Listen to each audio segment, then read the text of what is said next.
अस्सलाम वालेकुम स्टूडेंट्स। आज बहुत ही इम्पोर्टेंट टॉपिक के साथ जो कि फार्माकोलॉजी का एंटी फंगल ड्रग्स है। हमने इससे पहले डायरेटिक्स के लेक्चर किए थे। आज हम बात करेंगे एंटी फंगल ड्रग्स पे कि एंटी फंगल ड्रग्स कैसे काम करती हैं, कौन सी होती हैं और ये बैक्टीरिया से फंजाई कैसे डिफरेंट होते हैं। तो infectious disease caused by fungi are called mycosis. बिल्कुल ऐसी इन्फेक्शियस डिजीज़ जो फंजाई से कॉज होती है उन्हें माइकोसिस कहा जाता है। और माइकोटिक इन्फेक्शन में इन्वॉल्व स्किन, वो स्किन को इन्वॉल्व करता है, सबकुटेनियस एरिया को, and may cause systemic infection, और ये सिस्टेमिक इन्फेक्शन भी कॉज करता है। सबसे पहले एंटी फंगल ड्रग्स को डिस्कस करने से पहले हमें फंजाई और बैक्टीरिया का स्ट्रक्चर पता होना चाहिए। फंजाई और बैक्टीरिया में मेन डिफरेंसेस पता होने चाहिए। जैसे हमने एंटी बैक्टीरियल ड्रग्स की स्टडी करते हैं, इसी तरह हम एंटी फंगल ड्रग्स को भी देखने से पहले इसके स्ट्रक्चर्स पर, इसके ऑर्गेनिज्म पर हमें पता होना चाहिए। फंजाई यूकैरियोटिक हैं और बैक्टीरिया प्रोकैरियोटिक्स होते हैं। फंजाई जो होते हैं इसमें न्यूक्लियस जो होता है वो ट्रूली प्रेजेंट होता है, लेकिन इसमें ट्रूली प्रेजेंट नहीं होता। सेल वॉल इसकी जो कंपोज्ड होती है वो काइटिन की बनी होती है, लेकिन जो बैक्टीरियल सेल वॉल होती है वो पेप्टाइडोग्लाइकेन की बनी होती है। सेल मेम्ब्रेन जो इसकी होती है वो ओलिगोस्टेरॉल की होती है, जबकि बैक्टीरिया की सेल वॉल जो होती है वो कोलेस्ट्रॉल की होती है। जब हमें मेन इसके स्ट्रक्चरल डिफरेंसेस का पता होता है तो फिर हम आगे इसकी क्लासिफिकेशन को देखेंगे। जो एंटी फंगल ड्रग्स होती हैं,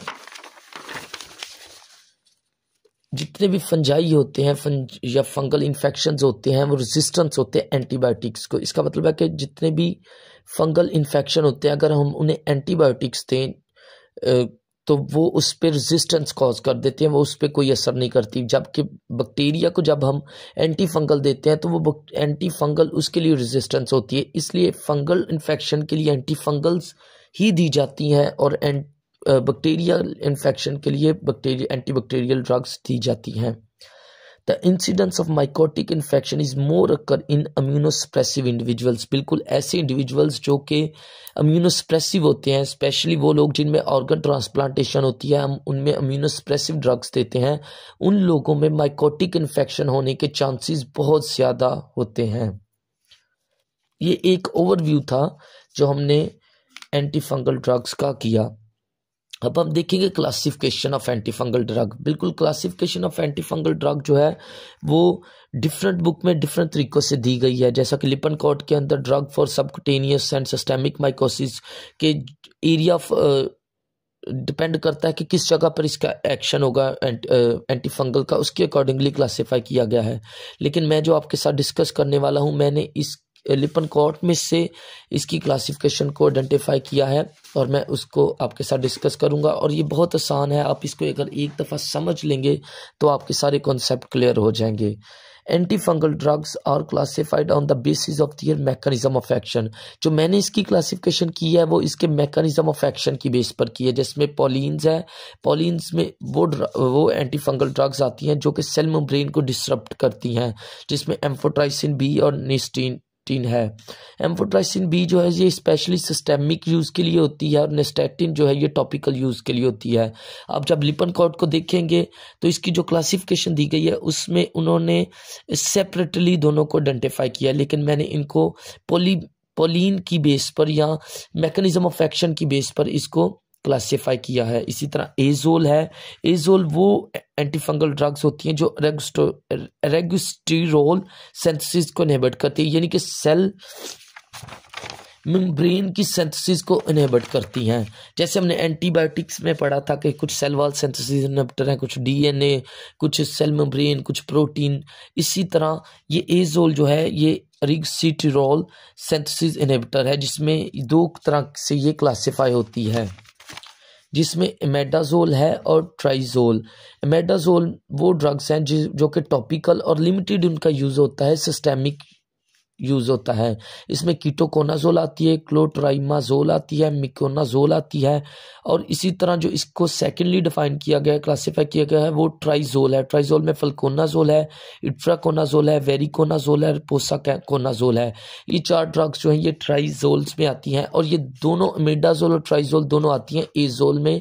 और ये एजोल एंटी फंगल ड्रग्स वो एंटी फंगल ड्रग है जो रेगुस्टेरोल की सिंथेसिस को इनहिबिट करती हैं। उसके बाद कीनोकाइडाइंस एंटी फंगल्स है जो कि सेल वॉल सिंथेसिस इनहिबिटर है।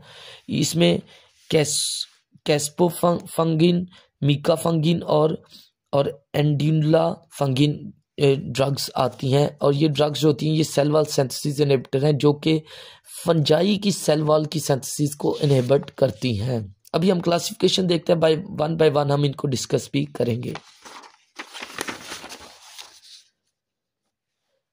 एलिलिमाइंस एंटीफंगल्स है जो कि स्कीलीन एपॉक्सीडेज इनहिबिटर है। इसमें ट्रिबिनाफाइन है और नेफ्लिटिफाइन है। इसी तरह पैरामिडाइन एनालॉग है जिसमें जो कि न्यूक्लिक एसिड सिंथेसिस को इनहिबिट करती हैं, और ये एंटी मेटाबोलाइट एंटीफंगल ड्रग्स भी कहलाती है। इसमें एक ही ड्रग आती है और वो है फ्लुकिटोसिन जिसे FFC भी बोला जाता है, और उसके बाद क्लासिफाई होती है ग्रिसिफिलिन जो कि माइक्रोट्यूब्यूल इनहिबिटर है। ये बाइंड करती है फंगल के माइक्रोट्यूब्यूल्स के साथ और इनहिबिट कर देती है माइटोसिस के प्रोसेस को, जिससे इसकी सिंथेसिस या डिवीजन ऑफ सेल जो होती है वो डिक्रीज हो जाता है, रुक जाता है, और इस तरह ये एंटीफंगल का काम करती है। अब हम वन बाय वन इनको डिस्कस करेंगे। पॉलीन्स जो है जैसे कि हमने पहले देखा, इसमें दो ड्रग्स थी, एम्फोट्राइसिन बी और नेस्टेटिन। सेल मेम्ब्रेन डिसरप्टर है। एम्फोट्राइसिन बी जो है ये most important exam point of view के से एक ड्रग है जो कि एंटीफंगल के तौर पर यूज होती है। Is a drug for subcutaneous and systemic mycotic infection. बिल्कुल, एम्फोट्राइसिन बी जो है ये सबक्यूटेनियस और सिस्टेमिक माइकोटिक इन्फेक्शन जो कि फंगल इन्फेक्शन है, सबक्यूटेनियस और सिस्टेमिक, इनको ट्रीट करने के लिए हम यूज़ करते हैं। और ये पोलिन क्लास की एक ड्रग है जो कि प्रोड्यूस होती है स्ट्रेप्टोमाइसिस नोडोसिस से नेचुरली। इसका मैकेनिज्म ऑफ एक्शन बहुत इंपॉर्टेंट है और बहुत आसान है। अगर आप एक दफ़ा इसको समझ लेंगे तो आपको ये कभी नहीं भूलेगा। एम्फोट्राइसिन बी जो है ये बाइंड करती है cell membrane of the fungi के साथ, सेल मेम्ब्रेन और फंजाई के साथ, जिसके अंदर रिगोस्टीरॉयल की जो बनी होती है सेल मेम्ब्रेन, और जो रिगोस्टीरॉयल है ये एसेंशियल पार्ट है किसका, सेल मेम्ब्रेन का, जो कि इसकी सिंथेसिस को और maintenance of the cell membrane के लिए इम्पोर्टेंट रोल अदा करता है। अब ये जो ड्रग है एम्फोट्राइसिन बी, ये सेल मेम्ब्रेन के साथ बाइंड करके रिगोस्टीरॉयल के अंदर पोर्स की फॉर्मेशन कर देती है, जो कि पोर्स होने की वजह से सेल मेम्ब्रेन की परमेबिलिटी जो है वो इंक्रीज हो जाती है, जिसकी वजह से लीकेज ऑफ आयंस होते हैं, जिसमें पोटाशियम और मैग्नीशियम जो है वो ऐसे आयंस हैं जो लीक होना शुरू हो जाते हैं, जिससे फंगल सेल की डेथ हो जाती है। इसको मैंने फ्लो चार्ट के जरिए भी एक्सप्लेन किया है, तो आप इसको ज़रूर इसके मैकेनिज्म ऑफ एक्शन को फ्लो चार्ट के जरिए भी समझ सकते हैं। Flow chart of mechanism of action of amphotericin B. जो एम्फोट्राइसिन बी है वो जब फंगल सेल मेम्ब्रेन के रिगोस्टीरॉयल पे एक्ट करती है तो रिगोस्टीरॉयल यानी कि सेल मेम्ब्रेन के अंदर वो पोर्स बना देती है, जिससे इंक्रीज हो जाती है permeability in the cell membrane of fungi, जिसकी वजह से लीकेज होता है पोटाशियम और मैग्नीशियम आयंस, और outer leakage of ions lead to cell death. जब आयंस की लीकेज ज़्यादा होना शुरू हो जाती है तो सेल डेथ यानी कि सेल लाइसिस होना शुरू हो जाती है। और ये एम्फोट्राइसिन बी का मैकेनिज्म ऑफ एक्शन है, जो कि बहुत आसान तरीके से मैंने आपको एक्सप्लेन कर दिया है। आप इसी तरह अपने नोट्स में, अपनी बुक में, अपने एग्जाम के अंदर फ्लो चार्ट के जरिए भी लिख सकते हैं और नोट के जरिए भी लिख सकते हैं। अब हम इसका स्पेक्ट्रम देखेंगे, antifungal spectrum amphotericin B का। Amphotericin B is a antifungal and anti fungicidal drug है और फंगिस्टैटिक, ये दोनों प्रॉपर्टीज रखते हैं। ये फंजाई को किल भी करती है और उसकी ग्रोथ को इनहिबिट भी करती है, लेकिन ये डिपेंड करता है ऑर्गेनिज्म की नेचर पे। Effective against Candida albicans, Histoplasmas capsulatum और क्रिप्टोकोकस न्यूफॉर्म, इस तरह ये स्पीशीज इन स्पीशीज के अगेंस्ट इफेक्टिवली काम करती है। Amphotericin B is also used in the treatment of protozoal infection. जैसा कि मैंने आपको बताया था कि एम्फोट्राइसिन बी क्योंकि एंटी फंगल ड्रग है, ये बैक्टीरिया के अगेंस्ट रेजिस्टेंस बैक्टीरिया इसके अगेंस्ट रेजिस्टेंस कॉज कर जाते हैं, लेकिन ये एंटी फंगल बड़े अच्छे तरीके से काम करती है। लेकिन इसकी एक खसूसियत ये भी है कि ये प्रोटोजल इन्फेक्शन के लिए भी ट्रीटमेंट के तौर पर हम यूज़ कर सकते हैं, जिसमें लिश्मानी आसिस जो है एक ऐसी प्रोटोजल इन्फेक्शन है जिसके अगेंस्ट आप एम्फोट्राइसिन बी से भी इसको ट्रीट कर सकते हैं। इसके बाद हम एंटी फंगल का एम्फोट्राइसिन बी की रेजिस्टेंस को देखेंगे। ये इनफ्रीक्वेंट होती है, ये बहुत ज़्यादा नहीं होती, लेकिन अगर आप low dose if low content of ergosterol in fungal membrane then it may be resistance. बिल्कुल, अगर किसी फंजाई के अंदर एरिगोस्टेरॉल का कंटेंट कम होगा उसकी सेल मेम्ब्रेन के अंदर, तो फिर ये रेजिस्टेंस कॉज हो जाएगी एम्फोट्राइसिन बी के अगेंस्ट, क्योंकि हमें पता है कि एम्फोट्राइसिन बी जो है वो स्पेशली एरिगोस्टेरॉल पे एक्ट करती है सेल मेम्ब्रेन के अंदर जाके, और उसके अंदर पोर्स को बना देती है, जिसकी वजह से आयन लीकेज होती है।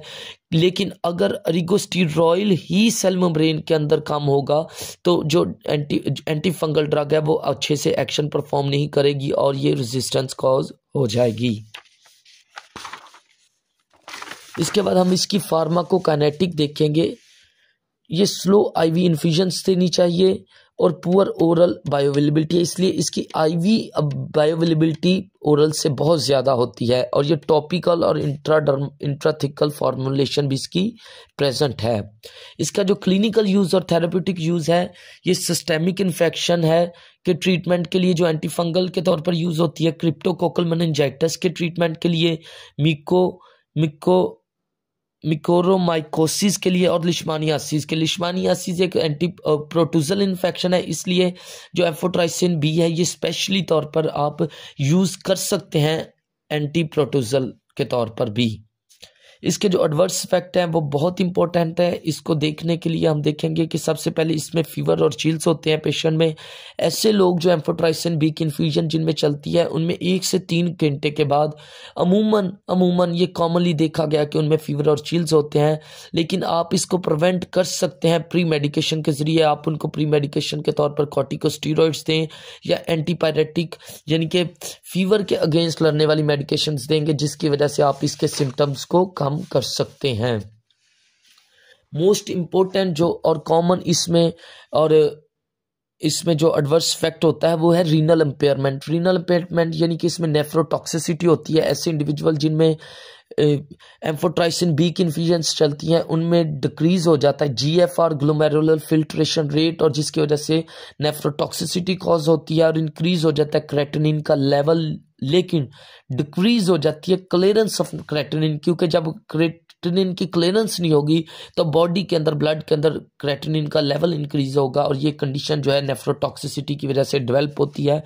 Renal function return with a discontinuation of drugs. बिल्कुल आप रीनल फंक्शन को रिटर्न कर सकते हैं जैसे ही आप इसकी ड्रग की डिसकंटिन्यू करेंगे। इसके इन्फ्यूजन को आप थोड़े वक्त के बाद अपने रीनल फंक्शंस को इम्प्रूव कर सकते हैं, और इसको प्रिवेंट करने के लिए नेफ्रोटॉक्सिसिटी को सबसे अच्छा तरीका यह है कि आप सोडियम लोडिंग करें, जैसे कि नॉर्मल सलाइन है, आप उसके साथ इस ड्रग की इन्फ्यूजन की लोडिंग करें ताकि मिनिमाइज किया जा सके नेफ्रोटॉक्सिक इफेक्ट को।